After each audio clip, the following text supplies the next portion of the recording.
என்னாச்சு முத்து மாமா? ஒன்றும் இல்லை. நாளைக்கு என்ன நடக்குமோ எது நடக்குமோன்னு பயமா இருக்கா? என்ன முத்து மாமா, நம்மள அந்த பொன்னாச்சி அம்மா என்னைக்கு கைவிட்டிருக்கா? நீ எதுக்காக கவலைப்படுற? எதை பற்றியும் நினச்சி கவலைப்படல. என்ன மனுஷங்க அவங்கெல்லாம். நிஜமாலே இவங்களெல்லாம் பார்த்தா ரொம்ப பயமாக இருக்கு. கடவுளும் ஒருத்தர் நம்மளை பார்த்துட்ருக்காரு, நம்ம பொய் சொல்லக்கூடாது, அடுத்தவங்களை ஏமாற்றக்கூடாதுன்னு இந்த பயம் கொஞ்சம் கூட இல்லாமல் துணிகரமாக தப்பு பண்ணிட்டு இருக்காங்க. ஸ்வேதா எந்த தைரியத்தில் இந்த மாதிரிலாம் பண்ணிட்டு இருக்கா? நாளைக்கு எப்படி கோவிலில் வந்து அப்படி ஒரு பொய் சொல்லுவா? எங்கேருந்து வருது இந்த தைரியம் எல்லாம்? சரி,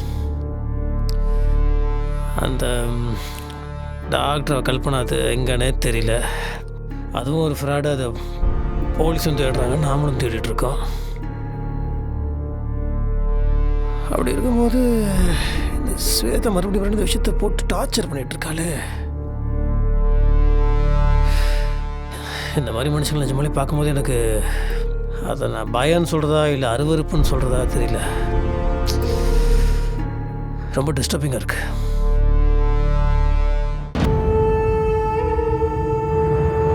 முத்து மாமா வா. எங்க? நீ வான்னு சொல்றேன்ல. எங்க வெண்ணிலா? இறங்கி வா முத்து மாமா, வா. நீ என்ன வெண்ணிலா?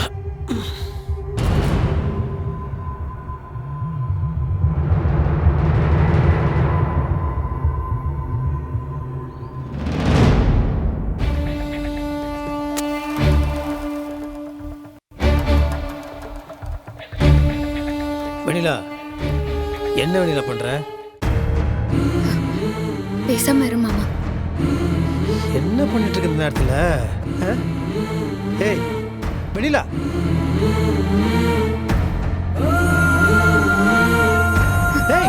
பேசாம இருங்க முத்து மாமா. என்ன வெண்ணிலா?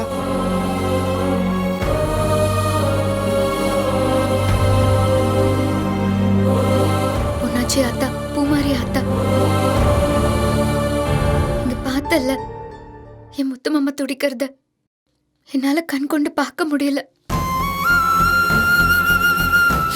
இந்த ஊருக்கு மத்தியில என்னைக்குமே என் முத்து மாமா தலை நிமிர்ந்து வாழ்ந்துதான் பழக்கம்.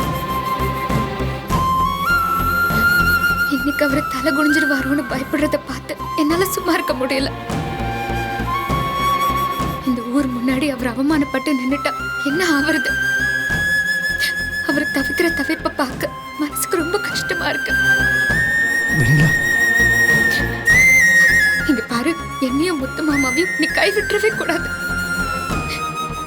என் வாழ்நாள் முழுக்க எனக்கு துணையா நின்னு நான் ஆசைப்பட்ட என் முத்து மாமாவையே கைப்பிடிக்க வச்சிருக்கேன்.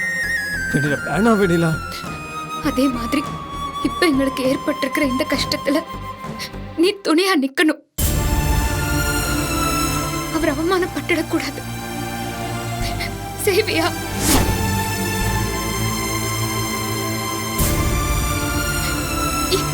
என் முத்து மாமாவை அவமானப்படாம காப்பாத்துவியா?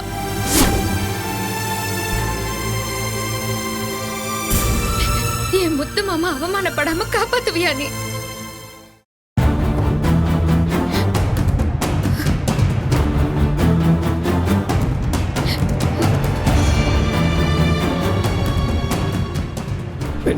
என்ன வழியில கை என்னதுக்கா காட்டு? அதெல்லாம் ஒண்ணும் இல்ல மாமா, எல்லாம் சரியாயிடும். நீ தைரியமா இரு. நீ வா மாமா.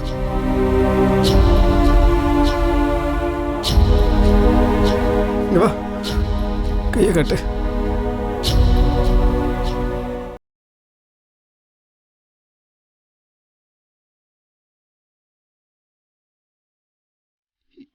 என்ன வெண்ணிலா, கையணைச்சு பாத்தியா? அதெல்லாம் ஒண்ணும் ஆகாது மாமா, நீ கவலைப்படாத. மருந்து எடுத்துட்டு வா. இரு முத்து மாமா, இது சரியாயிடும்.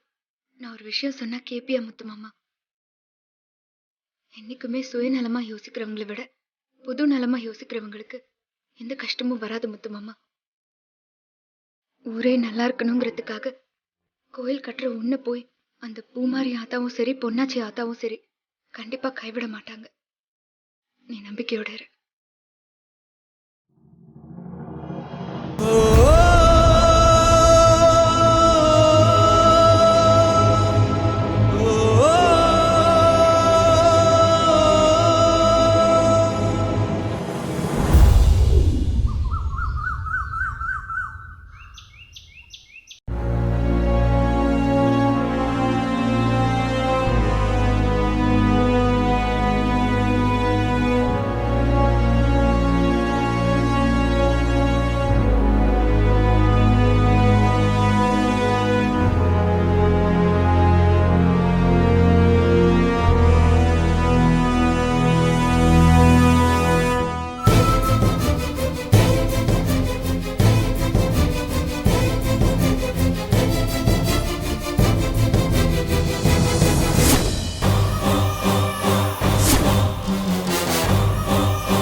என்னடா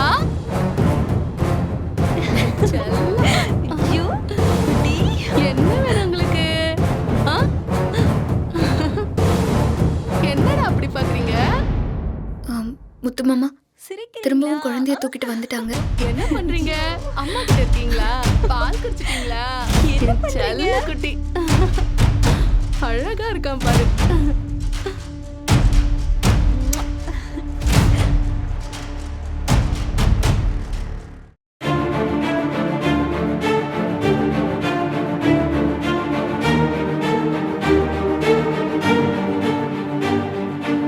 சரி சரி சரி. தூக்கம் வந்துருச்சா?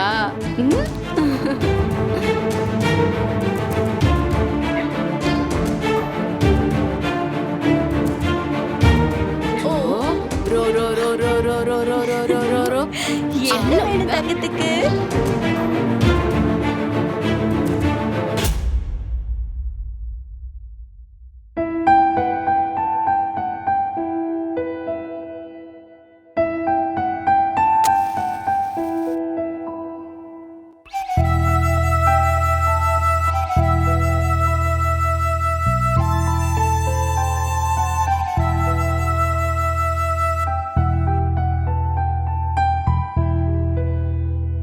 அக்கா, பொன்னாச்சி ஆத்தா எப்படி நம்ம வீட்டு தெய்வமோ அப்படிதான் நீயும் கண்ணா நின்னு நம்ம வீட்டை பாதுகாக்கிற. இந்த விஷயத்துல நியாயம் கிடைக்கிறதுக்கு நீயும் மாமாக்கு துணையா இருக்கணும்.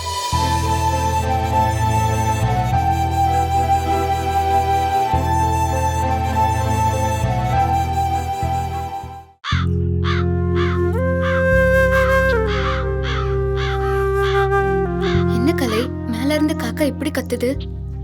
சாப்பாடு கேக்குற மாதிரி இருக்கு. நான் போய் சாப்பாடு எடுத்துட்டு வரேன். நானும் வரேன், வா.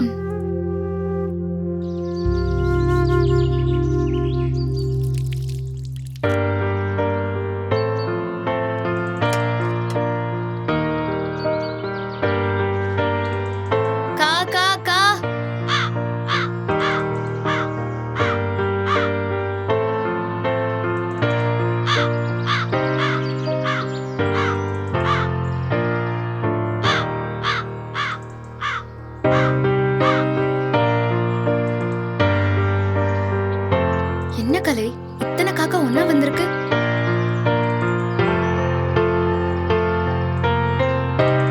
காக்கா வந்தா எப்பயுமே நல்லதுன்னு தான் சொல்லுவாங்க. வீட்டுக்கு வராத விருந்தாளி வரப்போறதா சொல்லுவாங்க. யாரு வரப்போறாங்களோன்னு தெரியலையே. ஒருவேளை நீலாம்பரி அத்தை வரப்போறாங்களோ என்னமோ.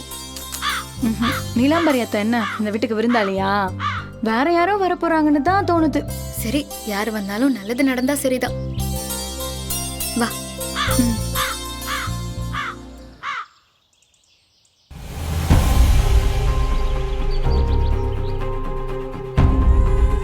அண்ணி, வெறும் ஸ்வேதாவா இப்போ நான் கிளம்புறேன். மறுபடியும் நான் இந்த வீட்டுக்குள்ள வரும்போது ஊரறிய உலகறிய முத்தரச மாமா என்ன மனசார ஏத்துக்கிட்டு பஞ்சாயத்துலயும் கையெழுத்து போட்டு இந்த வீட்டுக்கு கூட்டிட்டு வர போறாரு பாரு. நடக்கும் ஸ்வேதா, கண்டிப்பா நடக்கும். வா போலாம். வா போலாம்.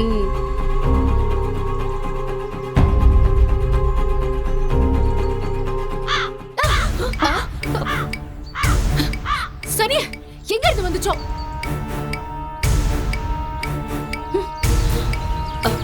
ஸ்வேதா, காக்கா இந்த மாதிரி தலையில அடிச்சா நல்ல சகுனமே இல்ல.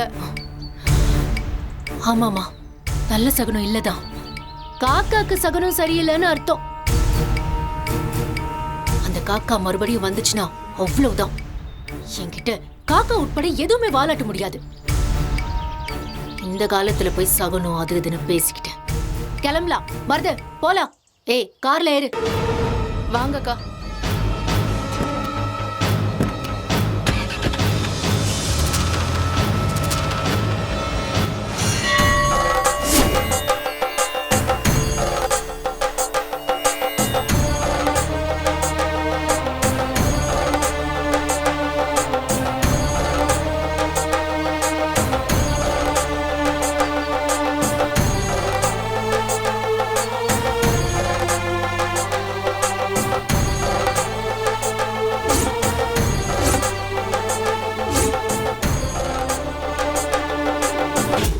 ஐயா, பூஜையை ஆரம்பிச்சிடலாங்களா? ஆரம்பிச்சிடலாங்க. தம்பி முத்தரசு, ஊருக்காக கோயில் கட்டுற நேரத்தில் இப்படி ஒரு தடை வந்திருக்க வேண்டியதில்லை. என்ன பண்ணுறது? ஏற்கனவே ஸ்வேதா டிஎன்ஏ டெஸ்ட் எடுத்து குழந்தை விஷயத்தை நிரூபிச்சதுனால ஊரும் அதை ஒத்துக்கிட்டு சேர்ந்து வாழுங்கன்னு சொல்லிட்டோம். ஆனா நீங்க அதுபடி நடந்துக்கலன்னு ஸ்வேதா பிராது கொடுத்துருக்கு. நீங்க ஊரு முக்கியஸ்தரு, யாரு பிராது கொடுத்திருந்தாலும் அதுக்கு கட்டுப்பட்டு நாங்க விசாரிக்கணுங்கிறது உங்களுக்கே தெரியும். என் மேலே பிராது கொடுத்துருக்காங்க. ஆனால் நான் தப்பு பண்ணனா இல்லையான்னு என் மனசாட்சிக்கு தெரியும். நான் தப்பு செஞ்சனா இல்லையான்னு இந்த ஆத்தாக்கு தெரியும். என் மேலே குத்தம் இருக்கா இல்லையான்னு. வெண்ணிலா என்னோட மனைவி. என்னைக்கு அவள் கழுத்துல நான் தாலியை கட்டினோ அன்னிலிருந்து இன்னைக்கு வரைக்கும், ஏன் என் உசுறு போகிற வரைக்கும் அவளை தவிர என் மனசில் வர எவளுக்கும் இடம் கிடையாது.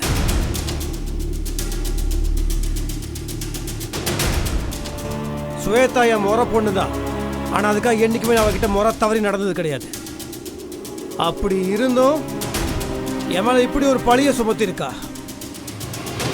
அதுக்கான காரணத்தை இந்த ஆத்தா தான் சொல்லணும். நான் நல்லவனா இல்லையான்றது எனக்கு தெரியும், என் மனைவிக்கு தெரியும், ஏன் என்னை சார்ந்தவங்களுக்கும் தெரியும். ஆனால் இப்படி ஒரு பிரச்சனை வந்ததுக்கப்புறம் நான் நல்லவனா கெட்டவனான்னு நான் நிரூபிச்சு தான் ஆகணும். இந்த ஊர் மேலே நான் மரியாதை வச்சுருக்கேன்.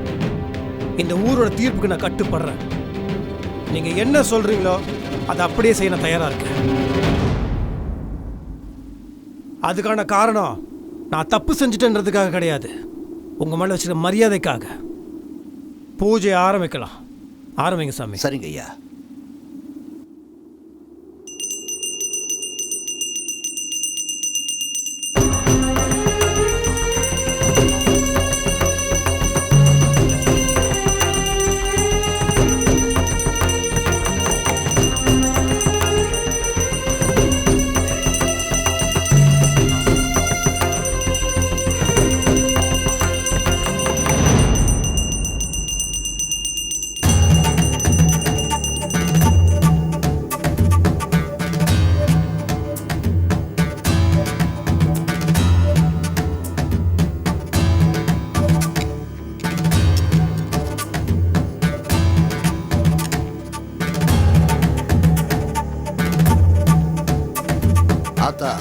இதுக்கு முன்னாடி ஊர்ல ஏதாவது பிரச்சனை வந்ததுன்னா அதை தீர்த்து வைக்கிற இடத்துல நம்ம முத்தரசையா இருப்பாரு. ஆனா இன்னைக்கு இவர் மேலேயே ஒரு குற்றச்சாட்டு சுமத்தப்பட்டிருக்கு. உன் தீர்ப்பை எதிர்பார்த்து அவர் நின்றுட்டு இருக்காருமா. ஊர் பெரியவங்க தீர்க்க முடியாத இந்த பிரச்சனைய நீ தீர்த்து வச்சு ஒரு நல்ல தீர்ப்பு கூட அத்தா.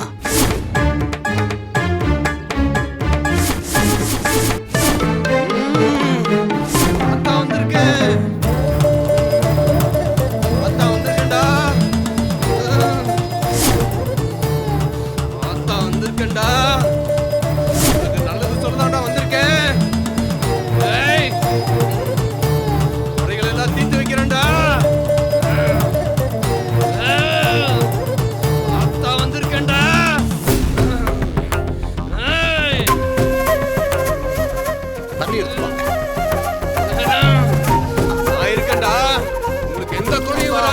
மலையேற அத்தா, மலையேற.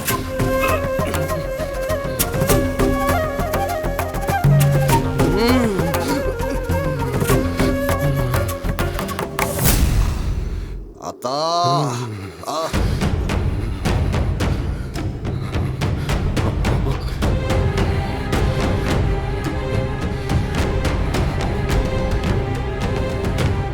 எப்படி பார்த்தாலும் இது முத்தரசு மாமாவுக்கு பிறந்த நிஜமான வாரிசுன்னு உனக்கு தான் தெரியுமே. அத ஊர் மத்தியில காமிச்சு கொடு, அது போதும். அது எனக்கு சாதகமா அமைஞ்சிடும்.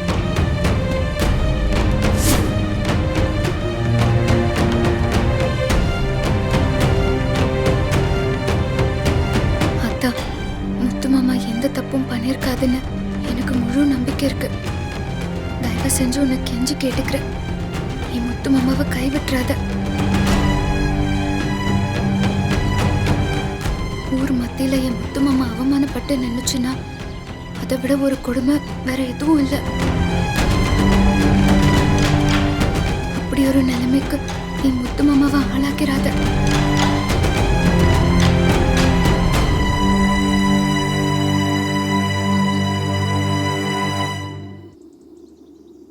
என்ன முத்தரசு, ஆரம்பிச்சிடலாமா?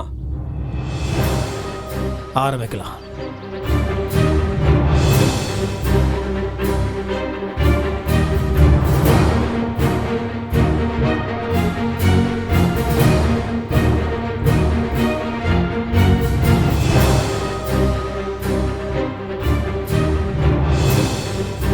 நல்லா ஞாபகம் இருக்கட்டும்பா. கற்பூரத்தை ஏத்துறதுக்கு முன்னாடியே சொல்லிடுறேன். கற்பூரத்தை ஏத்தி முடிச்சிட்டு குழந்தைய தூக்கிக்கிட்டு அம்மனை 3 சுத்து சுத்தி வரணும்.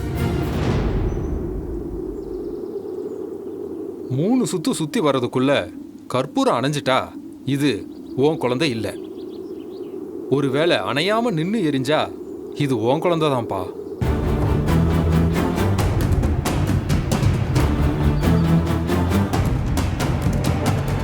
அதை ஊர் மத்தியில ஏத்துக்கிட்டு ஏற்கனவே சொன்ன மாதிரி பத்திரத்துல நீ கையெழுத்து போட்டு கொடுக்கணும். கொடுக்கறது மட்டும் பத்தாதுப்பா. பத்திரத்துல எழுதியிருக்கிற மாதிரி ஸ்வேதாவுக்கு மனைவிங்கிற அங்கீகாரத்தை கொடுத்து வெண்ணிலாவுக்கு சமமா நடத்தணும். அதே மாதிரி திருத்தணிகைக்கும் பொன்மகளுக்கு கொடுக்கிற அதே அங்கீகாரத்தை நீ கொடுக்கணும். நான் சொன்னது எல்லாருக்கும் கேட்டுச்சாப்பா? நல்லா கேட்டுச்சு. சரி, நீங்க ஆரம்பிக்க பூசாரி.